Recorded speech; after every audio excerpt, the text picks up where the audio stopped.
My fiancée met a new guy and demanded I give her some break. She never expected what my reaction was. My name is Daniel Whitmore.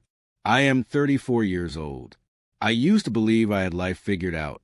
For years, I carry around this quiet certainty that when you meet the right person, you just know. For me, that person was Emily Parker. Emily was 2 years younger than me, and when we first met, she was dazzling in that approachable, girl-next-door kind of way. Not intimidatingly beautiful, but charming enough to make me feel like I was standing in sunlight whenever she smiled. We were introduced at a mutual friend's cookout in Boston, and it took me less than a week to ask her out. From that very first date, when we sat under those string lights at a little Italian restaurant, and she teased me for ordering spaghetti on a first date, I thought, this is it. We had been together for almost 5 years. During that time, like any couple, we had our share of fights and reconciliations. There was even a period 2 years ago when we broke up for 3 months. That break nearly destroyed me. But when Emily came back, she was teary-eyed, promising she had realized how much she wanted us. I accepted her, not only because I loved her, but because I truly believed in second chances. I told myself love wasn't about perfection, but about resilience. Fast forward to last year. I had secretly been saving for an engagement ring. Every extra dollar I earned from late hours at the consulting firm went into a little velvet box tucked away in my dresser drawer. I pictured myself proposing on a weekend getaway to Cape Cod, the ocean at our backs, her hair whipping in the wind. I wanted that cinematic moment that would mark the start of forever. But then came the conversation that changed everything. Emily sat me down one evening in her apartment. Her expression was unreadable, and her hands fidgeted with the hem of her sweater. "Daniel," she began, her voice trembling slightly, "I think we should take a break." At first, I laughed. I genuinely thought she was joking. A break? We weren't teenagers. We were adults with real lives and commitments. But her eyes were steady now, filled with a kind of guilt that made my stomach tighten. When I pressed her, she admitted there was someone new at her office, a guy named Jason Miller. She swore nothing had happened yet, but she wanted space to figure things out. Those words were like knives. Here I was, planning to ask this woman to marry me, while she was daydreaming about someone else. I remember sitting there in stunned silence, the ring box in my dresser flashing through my mind like a cruel joke. I asked her directly, "Are you in love with him?" She shook her head, too quickly, which only made the truth more obvious. "I just don't know what I want right now," she whispered. Something inside me snapped into clarity. I wasn't going to beg. I wasn't going to linger around like some backup option while she explored what she wanted. So I stood up, told her she could have all the space in the world, because I was done. The look on her face when I said that, it was as if she hadn't expected me to actually end it. She thought I'd cling, plead, or wait in limbo. But no, my pride and my sanity mattered. That night, I went home, pulled out the velvet box, and stared at the ring. I didn't feel sadness as much as I felt this deep exhaustion. I slid the ring back into its hiding place and told myself tomorrow would be different. And it was. The next morning, I called my boss and requested a transfer. Our company had offices in Seattle, and I figured if I was going to rebuild my life, I might as well do it far away from the ghost of Emily Parker. The weeks leading up to my move were brutal, though. Emily texted constantly, sometimes apologetic, sometimes defensive, sometimes pretending nothing had changed. I ignored most of them, though a few times I responded curtly, just to remind her it was over. Mark Reynolds, my best friend since college, told me I was being cold, but he didn't know the whole picture. The ring, the way she casually tossed away our years together for some office fling. I wasn't going to give her another chance to twist my heart. By the time I boarded that plane to Seattle, I felt lighter. Not happy, not healed, but lighter. I rented a small apartment downtown, close enough to work that I could walk every morning. The city air felt different, brisker, like I had stepped into a chapter where Emily no longer belonged. I threw myself into my job, late nights crunching numbers, weekends hiking with coworkers who quickly became new friends. Slowly, life stitched itself back together. I thought I had closed the book on Emily. But then came the unexpected twist, one that proved she hadn't closed the book on me. Seattle had become my reset button. Every corner of that city seemed to whisper, "You're free now, Daniel." For the first few months, I embraced it like a man who had been underwater too long and finally found air. I bought secondhand furniture for my apartment, nothing fancy, just enough to make the place feel like mine. I learned the rhythms of Pike Place Market, grew fond of the smell of fresh coffee and fish vendors shouting over the crowd. Most evenings I'd take long walks along the waterfront, letting the cool Pacific air numb whatever ache still lingered from Boston. My friends back east texted now and then, checking in. Mark was the most persistent. "Man, you sure you don't want to at least meet up with Emily before write her off completely?" He'd say over FaceTime. But I always shook my head. I wasn't cruel. I was just finished. Closure, in my mind, was overrated. Sometimes the best closure is silence. Then, about 6 months into my Seattle life, something strange happened. I was walking out of my office building one evening, juggling my phone and car keys, when I saw a figure leaning against the corner across the street. Even in the fading light, I recognized the posture, the way her hair spilled over her shoulder. Emily! I froze. For a moment, I thought I was hallucinating. But no, it was her. She caught my eye, offered a tentative wave, and started toward me. My first instinct was anger. How on earth had she found me? Seattle wasn't exactly a casual weekend trip from Boston. This was intentional. "Daniel," she said softly when she reached me. "Hi." I didn't return the greeting. Instead, I shoved my hands in my pockets and asked, "What are you doing here, Emily?" She hesitated before answering. I moved here. Got a transfer through my company." The coincidence was laughable. Maybe fate for some, but for me, it felt like invasion. I muttered something about being late and walked off, leaving her standing on the sidewalk. Inside, though, my heart was pounding. Why couldn't she just let me go? The following days proved she was going to fade quietly into the background. I get texts from unknown numbers. Her, obviously, since I had blocked every contact she once had. Emails trickled in too, long paragraphs about how she had made a mistake, how Jason wasn't what she thought, how she realized I was the one. I deleted them all. No replies. Silence. Mark called again when he heard. "You're telling me she actually moved there? Dude, maybe just talk to her, get out of the way." But I didn't budge. Why reopen a wound that was finally scarring over? Talking to Emily wouldn't bring me peace. It would drag me back into the storm. One evening, weeks later, there was a knock at my apartment door. I opened it to find Robert and Linda Parker, her parents.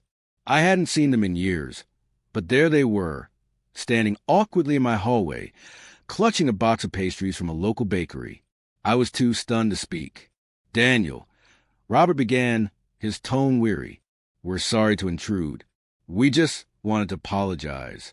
For Emily, Linda nodded beside him, eyes full of regret. "She's not well, Daniel. She's seeing a therapist now. Finally, but we wanted you to know we never condoned what she did. You deserve better." Their words hit me harder than Emily's presence ever could. Not because I needed their approval, but because it confirmed what I already knew. Emily's chaos was no longer my responsibility. I thanked them politely, accepted the pastries, and closed the door. When I sat down at my kitchen table, the smell of cinnamon rolls filling the room, I felt a strange sense of peace.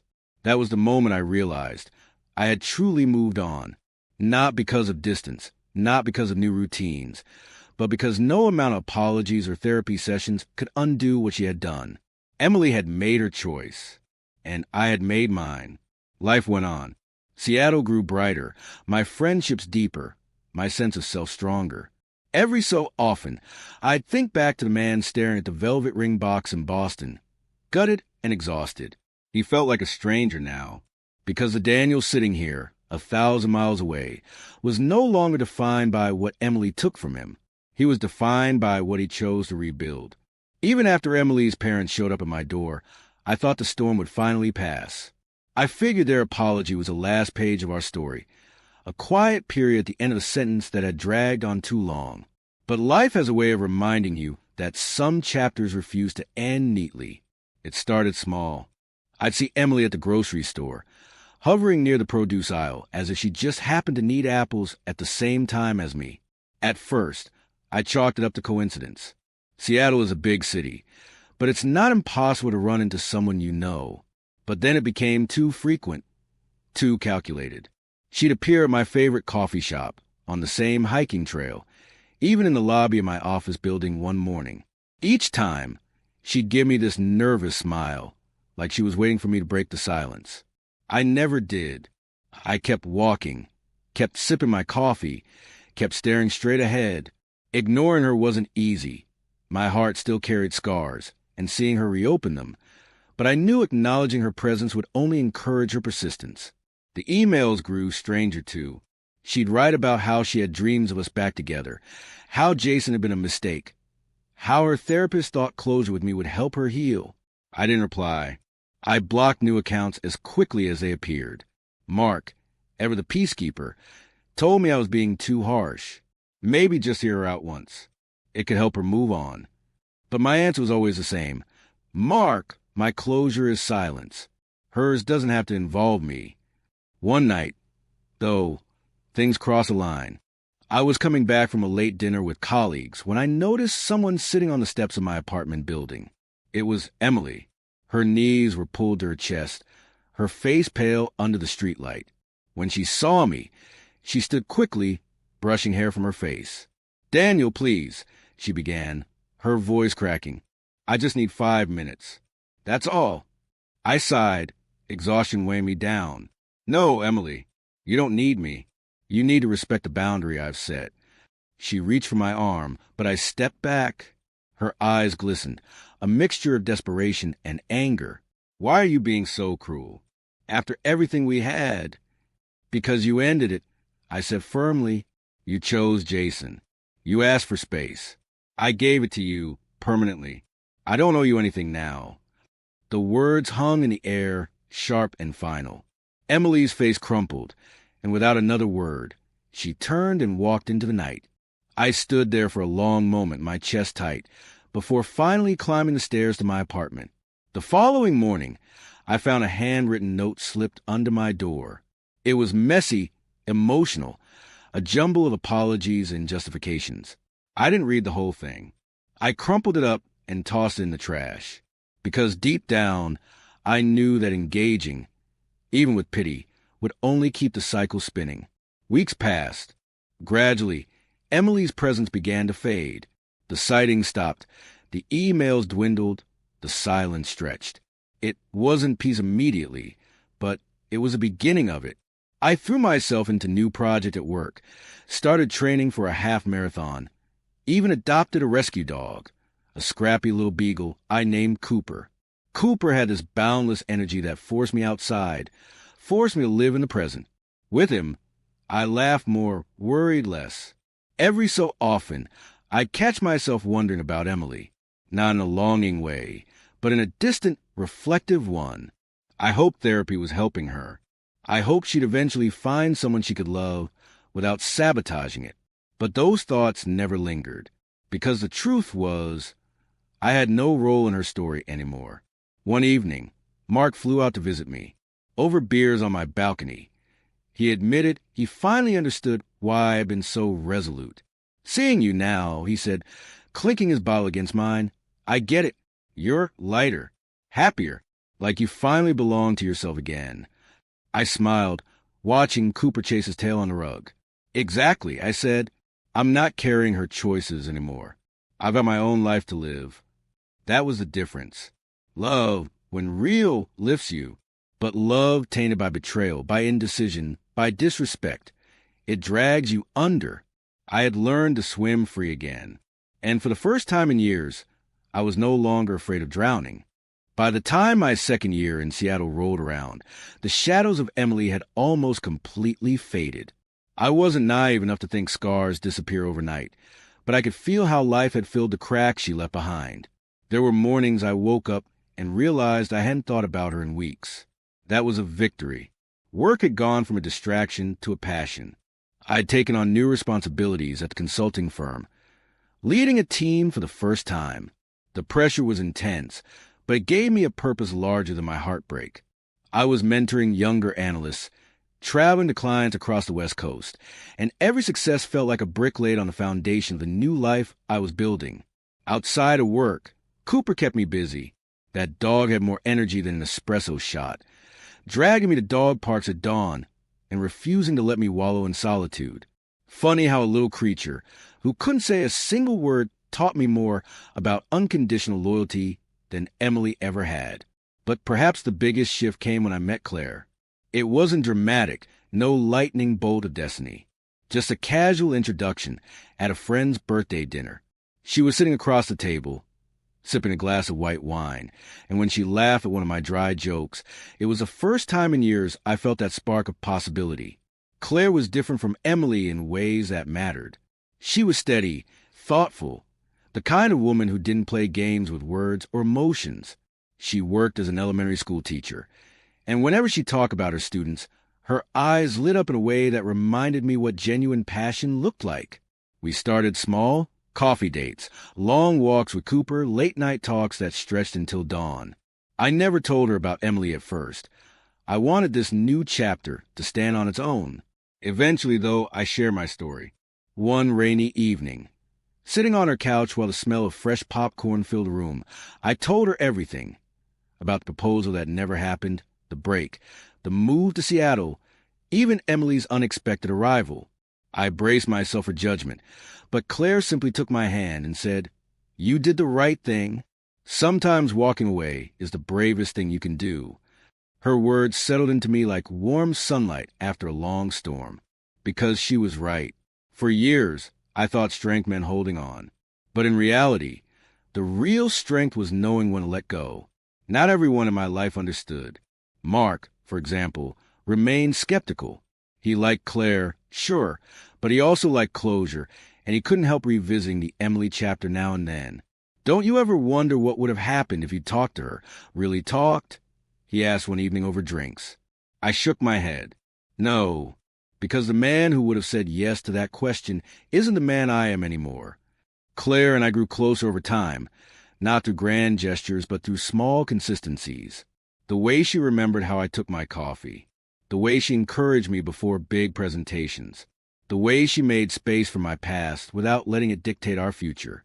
It wasn't fireworks. It was steady flame. And steady was what I had been searching for all along. One afternoon, while hiking the Cascades, Claire paused to catch her breath, cheeks flushed pink from the climb. She looked at me and said, "You know, Daniel, you're not like most people. You actually know what you want." I laughed, shaking my head. Not always, but I know what I don't want. And that was the truth. I didn't want lies or half-commitments or breaks disguised as betrayals. I didn't want to be someone's second choice while they figured things out. I wanted a partner who stood beside me, not behind me with crossed fingers. With Claire, I had that. And though I wasn't rushing into proposals or wedding talk, I could finally imagine a future again. Not one weighed down by fear of being abandoned, but one built on trust and respect. Emily remained a ghost, an echo I no longer chased. Sometimes her parents sent polite Christmas cards, but I never responded. I didn't need to. My story with Emily had ended, but my story with myself, and now with Claire, was only just beginning. There's a quiet kind of healing that comes when you realize the worst thing that happened to you might have been the best gift. Emily leaving me, as brutal as it felt, had forced me to rebuild.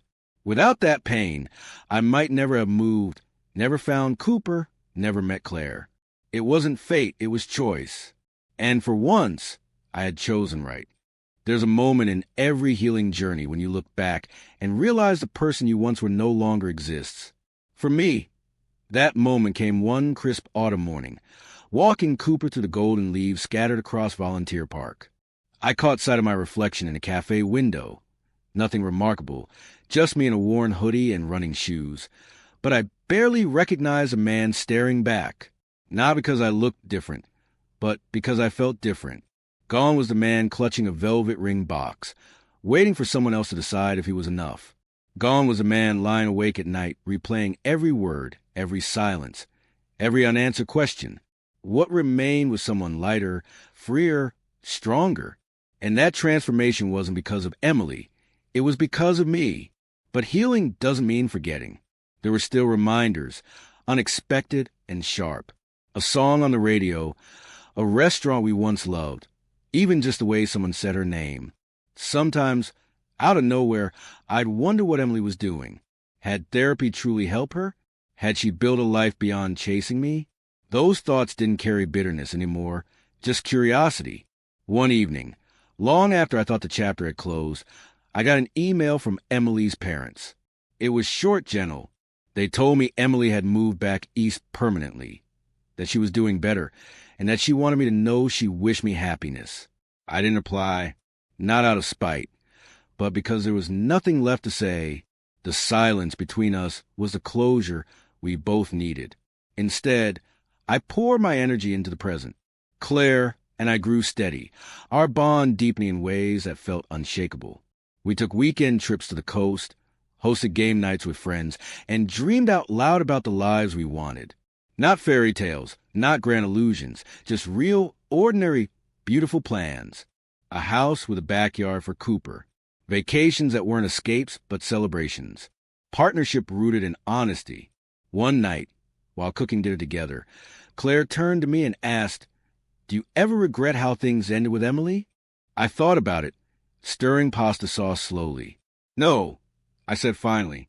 "I regret the pain, sure. But I don't regret walking away. Because if I hadn't, I wouldn't be here with you." She smiled, reached over and squeezed my hand. And in that small, simple gesture, I felt the full weight of everything I'd endured and everything I'd gained. Forgiveness, I realized, doesn't mean letting someone back into your life. It means releasing the hold their choices have over your future. I forgave Emily, not by words, not by emails or meetings, but by living fully, by refusing to let her betrayal define my story.